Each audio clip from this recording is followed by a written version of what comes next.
whatever time zone you're in. So my name is Tony. Hi. A lot of you guys know me, but for you guys who don't, I'm a digital marketer by trade. And I also have a podcast which has been inactive for quite a bit. So let's just call me a digital marketer instead. Today, I wanted to do something that I haven't done in quite a bit. I think I did this maybe when I first started Shopify, when I was doing it. But I'm currently in quarantine in Hong Kong, and I thought this would be kind of like a fun thing that for me to restart again and do. And I thought it was very fun. So if you would join me here, so I'm gonna go to what Facebook here is Facebook's / business success category, small business, etc. And they have a key, like a ton of case studies. And I thought, I'll just randomly pick one and we'll just go look at it. So I'm gonna go. Let's see, I'll do Quaint Living, optimizing leads with Facebook custom event. So what I want to do is go over, they usually have a video of an example and things like that. And I wanted to explain maybe some of the things that I would be thinking of doing as a brand or someone like that. So Quaint Living here, or Quaint Living, maybe? Optimizing for leads with Facebook custom event conversions. So this is a London residential development found the new potential renters with a carefully optimized Facebook video and carousel ad campaign that drove 4x more leads than previous approaches at half the cost. So this is already something interesting because this is already Facebook video and carousel ads to do lead gen, which isn't necessarily the norm for how people do lead gen. And this says drove 4x. So let's look at some of the numbers. They mentioned the 4x. 50% decrease in cost per lead, and 2.4x more inquiries overall. So this is the interesting part, right? You can always probably optimize to get as cheap leads as possible, but the part about the lead is you want them to be qualified. So let me actually switch to a different screen here. All right, so leads. Ooh, this is like really bold. Give me 1 second. So let me try this. Okay, leads. All right. So leads are usually things like emails, phone numbers, to be simple, and somebody follows up, right? So these are, and excuse me, I have really bad handwriting. Let me try to actually zoom this. Actually, it's going to look weird if it's this zoomed.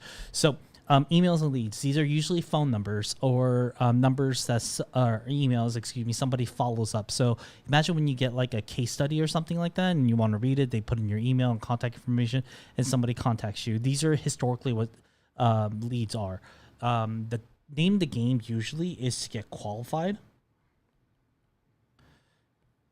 leads versus just any leads, right? And usually how the qualified leads are somewhat defined is people that are really interested, want to hear back, and they move on to the next phase. That could be literally a purchase, that could be a trial, a further on, whatever it may be. But usually this is what we're asked to do. This is simply basically qualified leads divided by total leads.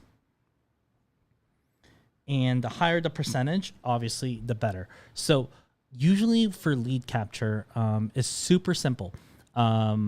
You want to get as many leads as cheap as possible, and you want them to convert as much as higher because that usually means more for the business.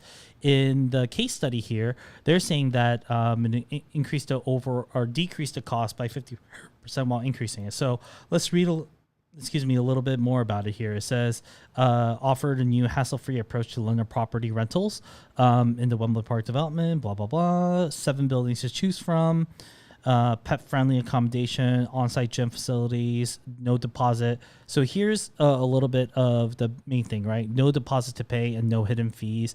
Utilities and free Wi-Fi are all set up and ready to go. So it's basically, I think, trying to advertise to saying hey, we got something really good here. Nobody else is doing a lot cheaper. No hidden fees, ease and all that kind of stuff. So this is a new way of living. So let's see what the goal was. Low cost leads, which makes total sense as kind of I talked about. Quaint Living also, or I'm sorry, I keep probably butchering this. Quintain Living wanted to drive leads in the form of website registrations. Having already run similar campaigns on Facebook, they want to refine the approach and learn how to achieve better. Now, here's the meat of kind of everything that we're doing, right? So Facebook usually shows an example of this. So let's analyze the copy here and everything. Let me zoom this in so that we can look at it a little bit better. Renting, which is truly stress-free and easy, from 1,700 pounds, I believe. I'm sorry, I think that's how you read it. With no deposit or fees, Wi-Fi included, and ready to go. View virtually today. So there's a couple interesting things here, which is you can obviously see a carousel of really nice property. Cool, like basic 101 for I think like retail or real estate. Sorry. View virtually today is I think like a very interesting part of this, which is the last line here. So it's exactly saying like what you can do today, and that's like a pretty good marketing call to action and things like that. I'm assuming this price is fairly good for the higher quality rooms that you would get. No deposit fees, Wi-Fi. So they're really showing their big thing. So let's see. They use an advertising agency. Very cool. Following Facebook best practice. They simplified the account structure by combining assets and consolidating campaigns to allow Facebook machine to learn to optimize better results. So I'm going to spend a couple seconds on this right here. Following Facebook's best practices, they simplified the account structure by combining ad sets and consolidating campaigns to allow Facebook's machine learning to optimize for better results. So let me go back to my iPad here.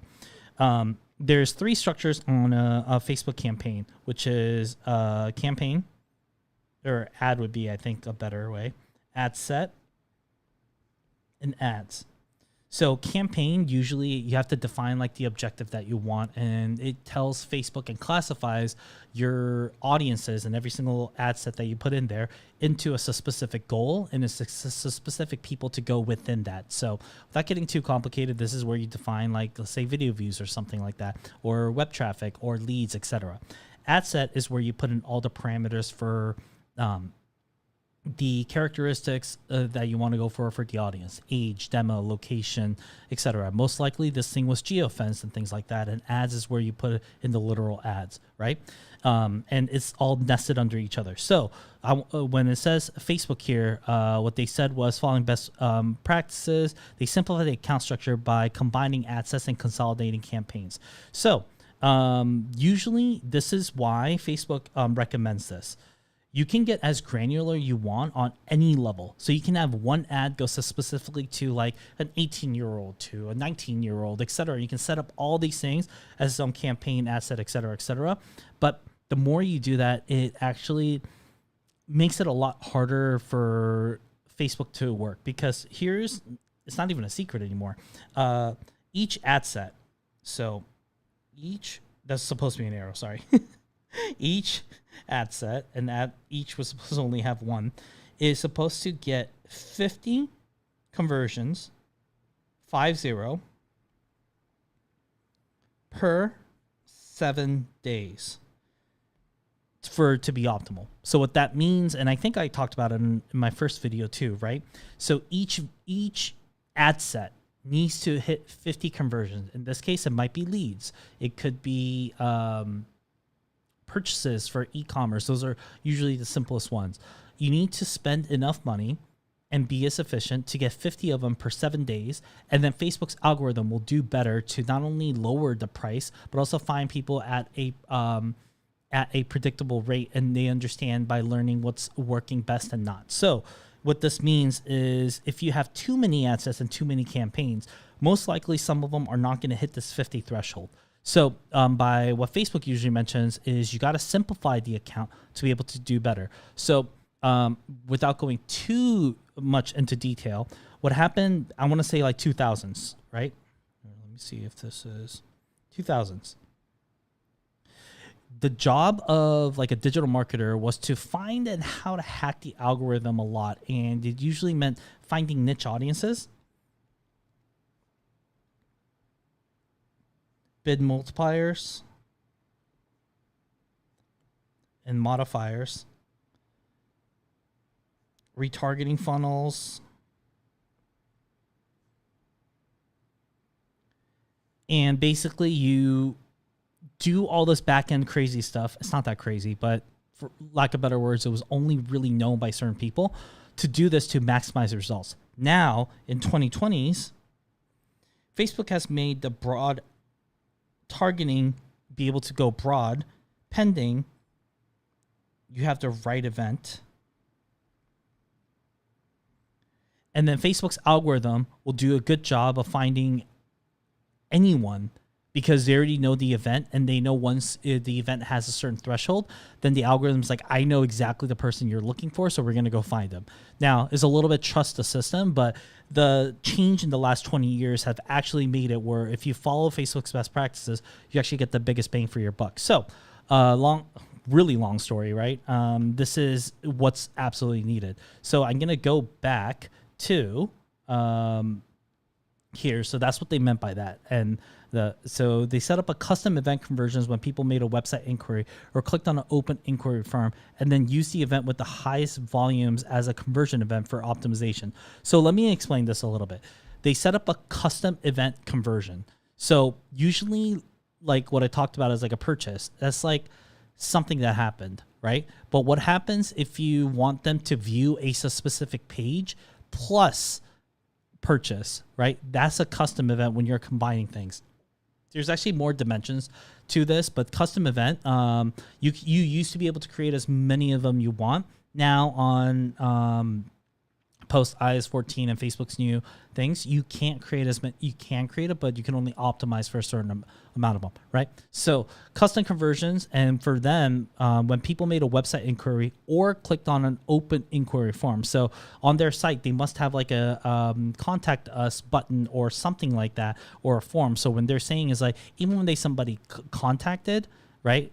Custom event for when people made a website inquiry. So that's like actually like, hey, submit, here's all my info, or clicked on an open inquiry form, and then use the event with the highest volumes as a conversion event for optimization. So they were saying that if you clicked, that was already shown enough. Obviously, like people that's going to click, they don't always fill out, but that number is going to be higher. They use that one of those two things for event. So usually when actually this is getting like super into the weeds. Usually when you have all these events and you look at the view, right? Let's say the volume of people that made a inquiry versus people that submitted, right? Let's say there was like 100 people that came in, but about 80% of the people that clicked like inquiry form open actually converted. It might actually be better for Facebook to optimize for that 100 people that will click versus the 80 people that submit. Because you're getting a lot of volume. Actually, 80 is kind of rough. I think like a 50, 100 might be a better threshold, where it's like you get so many people to convert that you rather get the scale of people to like click that button and Facebook to find that people to get the scale than limit it. Because the further down you ask Facebook to do, which in another way of saying is the less people that are likely to take an action, they might not be able to, what's the word I'm looking for? Or it's the smaller people of the algorithm to go. So all that said, let me go to the next one. The subsequent prospecting campaigns were targeted core demographic of 25-35, which is you can actually limit that in targeting, but not necessarily always the best thing to do. But in the greater London area, which can be done in a geofencing situation, as well as a website, custom audiences, and lookalike similar to existing renters. That's usually a best practice, so I'm not going to go into it, especially if you're probably listening to this much. You already probably understand that, so I'm going to skip that part.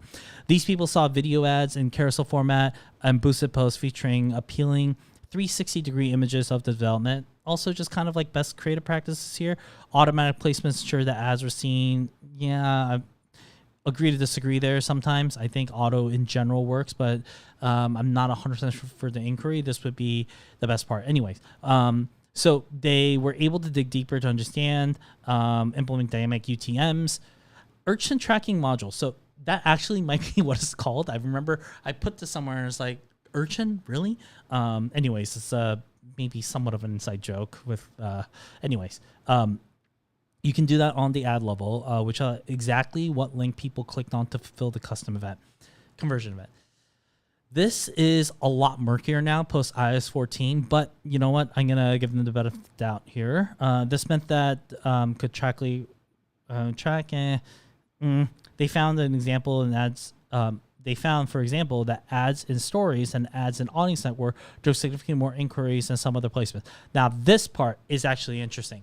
Facebook has a breakdown feature, and I wish I can go into Ads Manager to kind of like show other campaigns that were real, so I can show you guys kind of real numbers and where that breakdown is. And unfortunately can't do that for so many obvious reasons, but there is a breakdown on placements, and you can actually just do that on Facebook without needing the UTMs. But UTMs, to be honest, like you can also get a different look on those on your website because tracking is becoming harder, but you're able to see which one's done drove you the best conversion. It's actually fairly interesting and important for advertisers to do instead of looking always on the aggregate. It doesn't necessarily mean you should dump more money into there, but there might be a learning from the creative that you had in those placements that work really well as well. So there's levels to this. So the results apparently is within a month campaign, they streamlined the approach with the better setup, which totally makes sense. And the combination of, I guess, like new ads, they led to 4x increase and 2.4. So this doesn't really give you a whole lot of what I think is a better strategy. If anything, I just kind of walked you guys through what I think are conventional best practices. Let me actually try to get to, I'm trying to get to something where I'll show you my whole face, but hold on, maybe I have to do it this way. Okay, cool. So yeah, this case study didn't really say much because I think it was, it threw a lot of numbers without giving a lot of tactics and not a lot of context. The ad was just a better optimized one. But I think overall, there is a purpose to sharing some information like that, where you say like, hey, trust the algorithm, follow the best practice, you get the good results, which is what Facebook is doing here. Let me go back to this real quick. Let me see what else they put. Products used, carousel, photo ads, video ads, auto placement, custom lookalike. These, honestly, whether you're an agency or not, these are all pretty much best practice to even try and test. So, I don't think this is great, but let's see the quote. Pleased with the agency, important part of the marketing funnel, new insights through the dynamic UTMs, higher volume inquiries. Cool. I mean, yeah, this overall is, I think, like a good situation. You as an agency or you as a client always wants to see something like this, so it wasn't bad. What I would say about now, for people that are like, hey, how can I use this for my business, right? There's two things that I wanted to kind of highlight back after reading this. So I'm going to go back to this part here, which is where's my pen? Right here. So each asset, 50 conversions per 7 days. Wow, my handwriting is really bad when you look at it on screen. So that, I think, is super important. People tend to forget it. There's some controversy, I think, on certain people is like, hey, do you need to get out of the learning phase to learn? I generally still have seen all the data where it makes the most amount of sense for you to still spend enough money to get out of there for scalability reasons, right? If you only have a certain amount of money and you're trying to squeeze it out, yeah, I mean, I think I could argue that you could just do pure upper funnel, just get as much branding as possible, and figure out for retargeting later. That might be better or worse spend than the conversion, which isn't optimal. And I could argue the other way that like, hey, like that learning, and you simplify it to one target is actually going to give you a better long-term bet depending on kind of the strategy. So I can see that either way. But in general, I think most people don't spend enough money on their campaigns. And this is not for just small businesses. It's actually all clients. I think everybody wants to spend as little as possible to get them more. It's just human nature to want to do that as a marketer. So I totally get it. But I think people just don't spend enough and give enough time for the results to bake in. So I think this is super important and something that I feel like people should trust, and it's probably what this case study highlighted well. The other thing I actually want to go back to the case study here is I want to talk about the copy here, right? Renting, which is truly stress-free and easy, from £1,700 with no deposit fees, Wi-Fi included, and ready to go. Wi-Fi included, ready to go, no deposit or fees. Those are like really smart, like things that customers will be looking for, right? View virtually today, I think, is an absolutely nice addition to the copy, especially if you're trying to go on performance marketing. Everything else here was great, right? It's like, cool. There's no urgency, but view virtually today, the fact that you can virtually view all the units that you want today is a very smart thing to say, is a very big value add. So I think even on copy, and I'm the type of person, gosh, people that I've worked with know this, I spend as little time on copy as possible because I think the visual image and the video has to speak more for it than the copy. But the view virtually today is a perfect addition to this. And I think having copy of this or not is actually going to make or break the campaign. So I thought this was a very smart copy written by the company that wrote this. So props. Yeah. And the third thing that I do want to mention here is, and I'm not sure how niche their campaign was, but their core demographic was 25 to 35, which is a huge part of the Facebook audience, but it's also limited to the greater London area, right? So what that means is what they wanted to do was target a very small subset of, even though London is a big city, is still a small relatively than going to a broad UK or like LA versus like the United States and things like that, right? You're going for a small specific one. A lot of budgets that you probably can't spend even like too much money even if you want, but it's also not giving the algorithm enough space to really optimize within, right? Because you have to assume not every body within 25 to 35 is super interested in this upper echelon of homes and can afford it, right? And things like that. So, but the fact that they increased the lead percentage conversion rate fairly high and decreased the cost, I think was a very good exercise of letting the Facebook's algorithm trust the Facebook algorithm to get you what you want. So well done overall. So I think I've basically rambled on for almost 20 minutes. Actually, it looks like 22 minutes. Anyways, I see 2 people that are viewing this right now is what it's saying. So thank you guys for viewing. I really appreciate it. And I'm not sure how many people stayed on because I was kind of busy looking at iPad and reading, so I didn't keep quite attention on it. I'm sorry. But that being said, I really like doing these. I love looking at what people think are best in class and dissect a strategy a little bit and best practices and what I would be doing as a marketer. In this case, what I would do as a follow-up here is I do think there is a bigger opportunity for them to diversify into not just leads as a talking point. I really do think they have a lot of potential on Reels here as a content strategy, and then also boost those to kind of the overall area of like the smarter things that you need to be doing when you think about a home or home decor design or just like the hot spots you can go and really build up the brand. They're making everything hassle-free, which means they're also making hassle-free for you to make decisions on what are the around the other areas. You have a lot of room for content development here, and I think that's a smarter strategy for them to do. Overall, in general, I think the putting it on Reels, putting local hashtags, and then boosting those, I think is going to have huge benefits for local businesses in general. If you have a localized business strategy, if you can develop that at scale, I think that'd be really great. I actually would love to see a product from a huge brand that can create like dynamic Reels based around the location and put in some figure out. I have some tech ideas on that, but I think those would be something that like brands could super leverage right now. So anyways, I think that'd be a great follow-up for them. I think it would really put a halo effect onto the conversions and really build a nice branding for them. So very cool. Sorry I couldn't pronounce this brand properly, but I randomly picked one and kind of doing this. Now, since I'm also in quarantine for the next 5 more days, I'm going to try to do more of this because I do generally like doing this. I'm not sure exactly at what time, but hopefully you guys can catch this on the replay. But this is great fun. Again, thank you for the people that have viewed this, whether you're viewing now or viewed later. And I'll maybe try to make the production of this a little bit more elevated than just a couple shots back and forth. But yeah, anyways, peace, and I'll talk to you guys later.